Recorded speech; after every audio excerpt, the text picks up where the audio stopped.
Hello, and welcome to Protea. We should be releasing her Prime today if this video goes live correctly. And we'll jump over into the build now.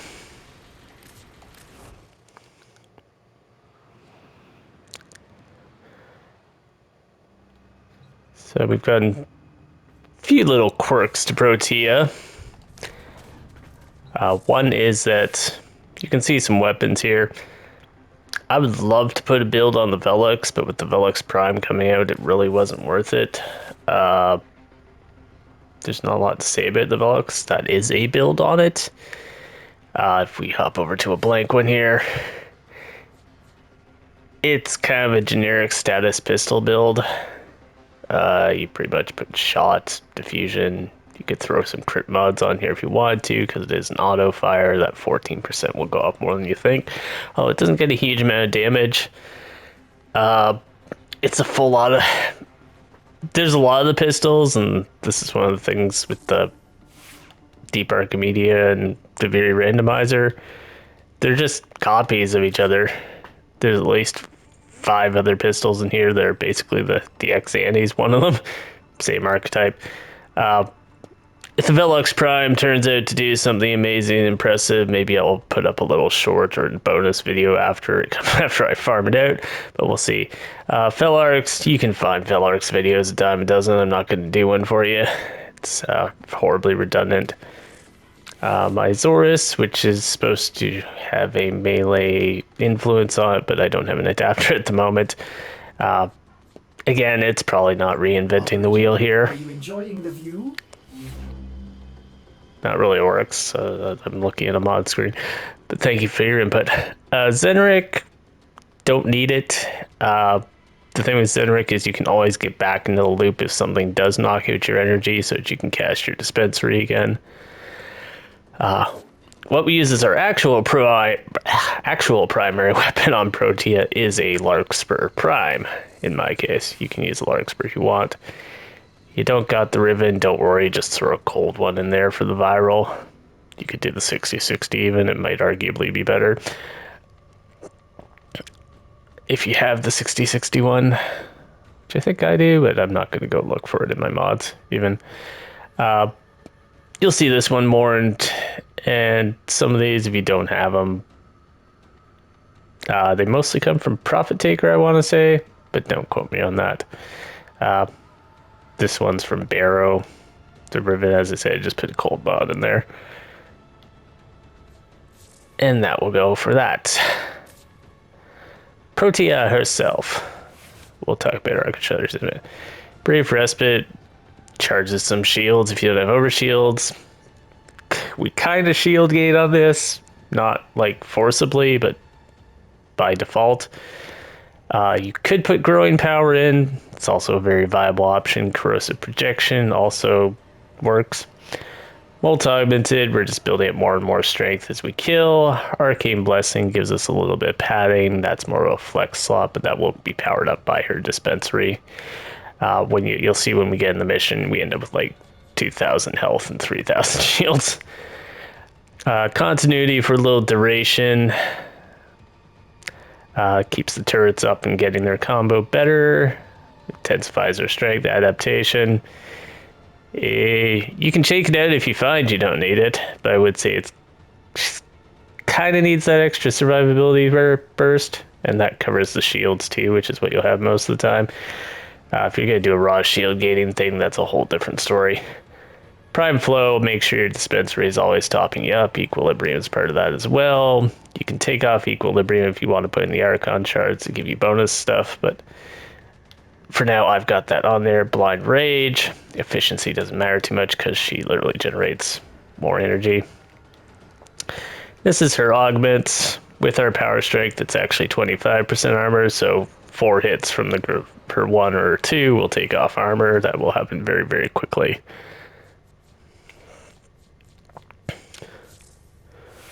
All right, we'll go over and have a look at the Archon shards here, where they're a little bit bigger.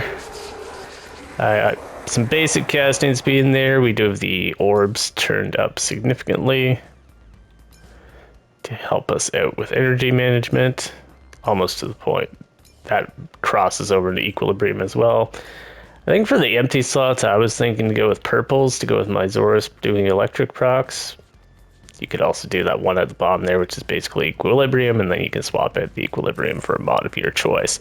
Probably Augur Secrets. Now let's head over into a mission, because I hate discussing the abilities in a vacuum. We'll pop on solo mode here. We'll jump into a steel path. Go visit the Conjunction Survival Mines.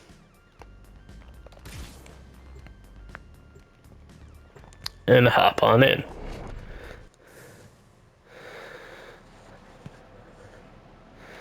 So generally, we're gonna pop out, drop our Wellspring.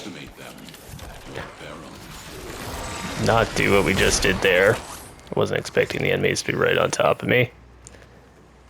Guys, Wellspring will power up dispensary. We'll call in our arc gun. All right.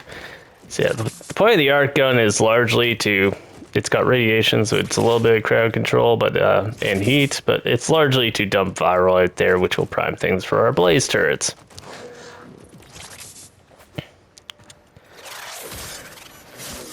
Down the bottom right, if you're not familiar with Protea, every 4th ability gets a boost to it. That's her passive.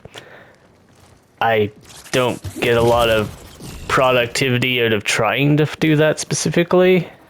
Quite often I'll just cast Dispensary when I see the 100% because it makes it spit out twice the orbs and stuff. It's basically just every now and then she'll just be stronger. Don't have to think too much about it. I'm sure someone out there does a rotation where they're always using. Anyways, mostly we got these shield grenades, which I already dropped, will keep healing you. It's basically like having a wisp mode for your shields.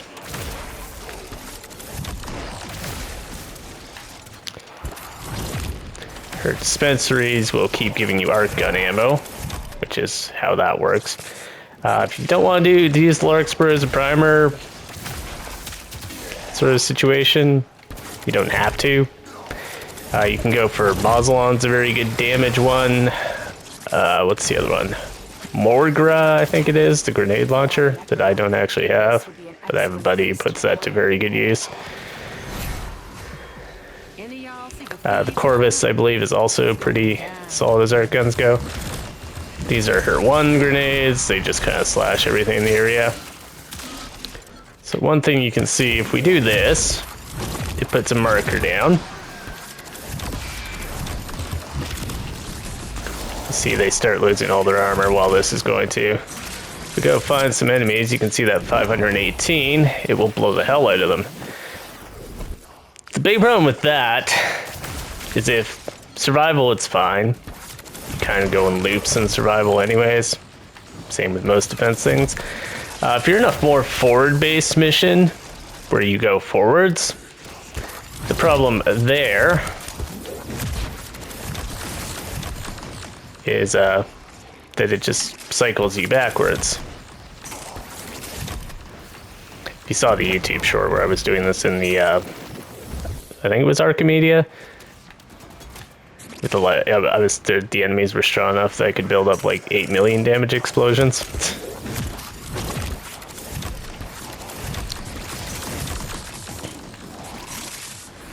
Here, they're not really. If it's useful, do it.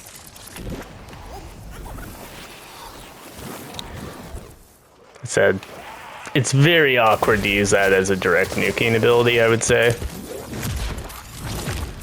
The other thing is if you die during it, it gives you an energy penalty, but it will basically save you from death. It'll just return you to the spot. That said, be careful if the spot is also, you know, next to death.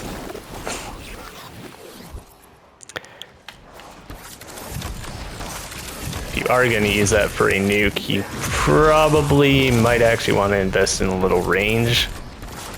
Take out your mod of choice for that. can see we just do another little drop shot like that. I haven't even been priming these guys properly.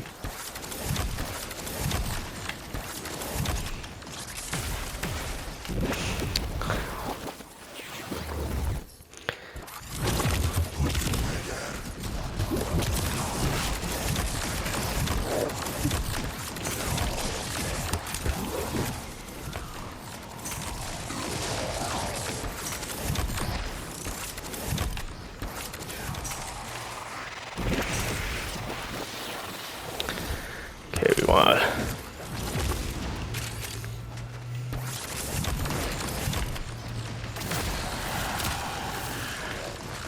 see Mr. Acolyte here's, or Mrs. Acolyte, whichever one it is.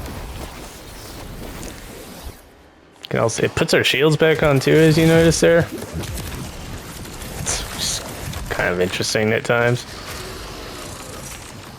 As far as I know, it should only regenerate your regular shields, not your over shields, but it's not the most well-defined. One thing it does not return the ammo in incarnate weapons. That has been thoroughly tested and debunked. If you thought you were going to pull that trick.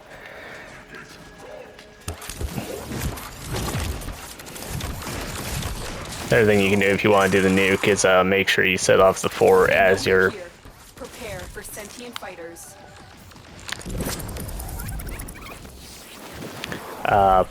bonus power from the passive. That's what I was about to say.